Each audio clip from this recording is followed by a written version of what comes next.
కలుపు మందు నిరోధక శక్తి అనేది కలుపుకు ఉన్న అది బతకడానికి దానికి ఉన్న ఒక దానికి ఒక అదండి, దానికి ఒక గుణము.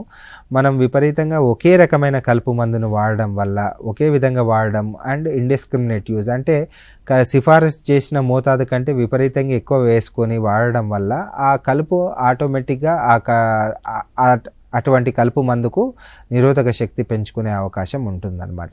ఇది గమనించి రైతులకు సూచన ఏంటిదంటే, మనం కలుపు మందుని ఎప్పుడు ఒకటే లెక్క కాకుండా రకరకాలుగా, అంటే సేమ్ ఒకటే కలుపు మందు వినియోగించకుండా 2-3 రకాల కలుపు మందుని మనం వినియోగించి మనం ఆ కలుపుకు నిరోధక శక్తి రాకుండా ఉండేటట్టు మనం ఎప్పుడు రొటేషన్ ప్రక్రియలో కలుపు మందులు మారుస్తూ ఉండాలన్నమాట.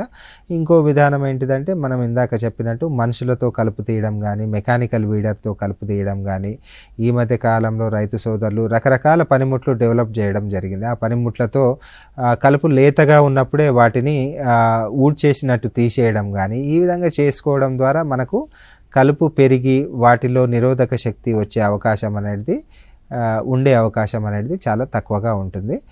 ప్రత్యేకించి ముఖ్యంగా చెప్పాల్సింది ఏంటిదంటే, విపరీతంగా కలుపు మందులు వాడడం వల్ల కూడా కలుపు నిరోధక శక్తి పెరిగే అవకాశం ఉంటుంది. కాబట్టి సమగ్ర కలుపు యాజమాన్యం చేపడితే మాత్రం కలుపు నుంచి మనం కొంత వరకు బయటపడవచ్చు.